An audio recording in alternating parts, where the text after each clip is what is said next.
ये कहानी तेंजो नाम के एक लड़के की है जिसको लगता है कि ये दुनिया उसे पसंद नहीं करती, पर फिर भी वो अपने आप को तसल्ली देकर ये सोचकर खुश रहता है कि उसे इस दुनिया में जीने का मौका दिया गया है। वो सबकी मदद करके उनके सामने आना चाहता है। तभी उसकी नजर कुछ बदमाशों पर जाती है जो अकेले एक लड़की का फायदा उठाना चाहते थे। हमारा मेन कैरेक्टर उन्हें रोकता है और हम देख पाते हैं कि हमारा मेन कैरेक्टर तो कितना मोटा गंदा बदसूरत छोटी हाइट वाला एक आदमी है। उसकी शक्ल देखने के बाद तो खुद गुंडू को डरकर वहाँ से भाग जाना चाहिए था, पर ऐसे बदसूरत आदमी की हिम्मत देख उन्हें और गुस्सा आ जाता है। वो उसको पीट पीट कर उसका खून निकाल देते हैं। जब तक पुलिस वहाँ नहीं पहुँची तब तक वो वहाँ से दुम दबा कर भागे नहीं थे। वो लड़की तेंजो की मदद करती है, लेकिन वो उसे मना कर वहाँ से जाने लगता है। ये पहली बार नहीं था जो आज तेंजो के साथ हुआ है। वो ये सब बचपन से सहता आ रहा है। पढ़ाओ को तो छोड़ो, उसके खुद के माँ बाप ने उसके बदसूरत होने की वजह से उसे नहीं अपनाया। तेंजो जो कि एक वेल सेटल्ड फैमिली से है, उसे कभी वो प्यार नहीं मिला जो उसके छोटे भाइयों को दिया जाता था, क्योंकि वो दिखने में अच्छे थे। सिर्फ तेंजो के दादा ही थे जो तेंजो को प्यार करते थे। उनकी ही बोली गई बातों को सुनकर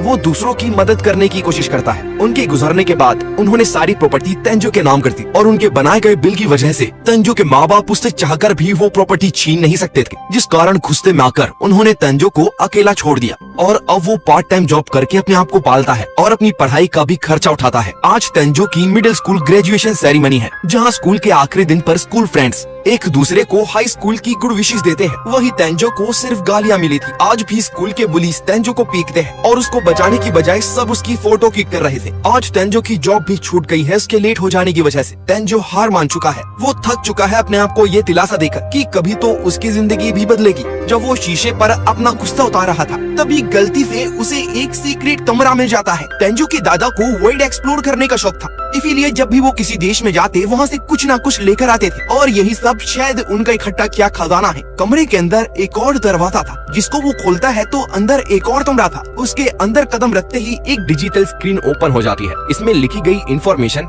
गेम के इंस्ट्रक्शन जैसे लग रहे थे। तेंजो को यहाँ स्टैट्स और स्किल मिलते हैं, पर यहाँ भी इसके स्टैट सिर्फ एक ही पॉइंट पर है। लेकिन चिंता करने की बात नहीं है क्योंकि वो इन्हें बढ़ा भी सकता है। क्या यहाँ पे तेंजो को मास्टर ऑफ रूम और मास्टर ऑफ डोर की स्किल मिलती है। इसका मतलब है कि तेंजो के अलावा यहाँ कोई और नहीं घुस सकता है जब तक तेंजो खुद न चाहे। अब खिड़की खोलने के बाद उसे पता चलता है कि ये कमरा तो दूसरी दुनिया से जुड़ा हुआ है। टेबल पर एक पर्चा रखा हुआ था जिसमें इस घर की कहानी लिखी हुई है। इस घर का मालिक एक जादूगर था और उसका जीवन समाप्त होने वाला था, इसीलिए उसने इस घर की ओनरशिप उसे दे दी है जो इस घर को पहले ढूंढेगा। इस दुनिया में जादू एग्जिस्ट करता है और उसी जादू से तेंजो इस घर का खुद मालिक बन जाएगा। वहाँ कमाल के हथियार भी रखे हुए थे जिनको तेंजो जब बाहर लेकर जाता है उसे इन्हें यूज करने की स्किल मिल जाती है। अब इसी तरह तेंजो हर एक वेपन को बाहर लेकर आता है और उसे सबकी स्किल मिल जाती है। ऐसा इसीलिए हो रहा है क्योंकि तेंजो दूसरी दुनिया से आया है। अब अचानक तेंजो की सारी weapon skill martial art skill में इवॉल्व हो जाती है। तेंजो अपने सभी वेपन्स को आइटम बॉक्स में रख रहा था। अचानक वहाँ एक डीमन अटैक कर देता है, लेकिन वो इन फैंग्स को पार नहीं कर पाता क्योंकि ये घर उसके पुराने मालिक के जादू से प्रोटेक्ट किया गया है। ये मॉन्स्टर ब्लड ओग्रे है जिसका लेवल भी 300 था। वो पास के पेड़ को उखाड़ के तेंजो के ऊपर मारता है, लेकिन इसका कोई फायदा नहीं था। अब तेंजो मजे मजे में उस जादूगर का भाला उस मॉन्स्टर पर फेंक के मारता है और उसकी बॉडी में होल हो जाता है।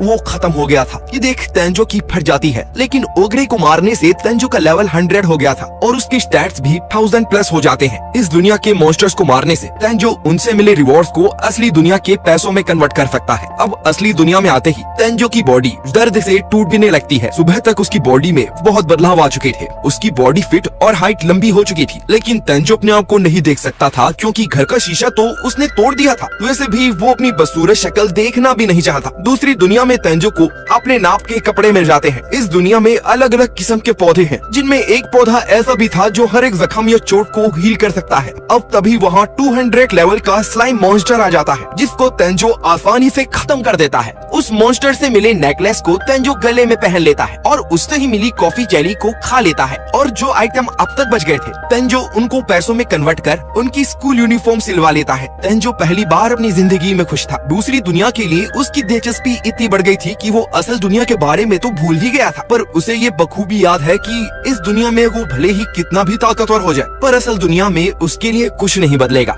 अगले दिन तेंजो का हाई स्कूल में पहला दिन था। तेंजो उसी सेम स्कूल में हाई स्कूल कर रहा है जिसमें उसने मिडिल स्कूल पास किया था। सभी लोग तेंजो की खूबसूरती की तारीफ कर रहे थे, जिसका उसे एहसास भी नहीं था। जब तेंजो अपनी क्लास में बैठता है तो जो स्टूडेंट तेंजो को बुली किया करते थे वो भी तेंजो को पहचान नहीं पाए थे। उन्हें तो लग रहा था कि ये कोई ट्रांसफर स्टूडेंट है, पर जब उन्हें पता चलता है कि ये वही मोटा वस्तुरत छोटी हाइट वाला वही तेंजो है तो पूरी क्लास हैरान हो जाती है। ये देखने के बाद तो तेंजो भी अपनी शक्ल देखने जाता है और वो भी यकीन नहीं कर पाता कि ये उसकी शक्ल है।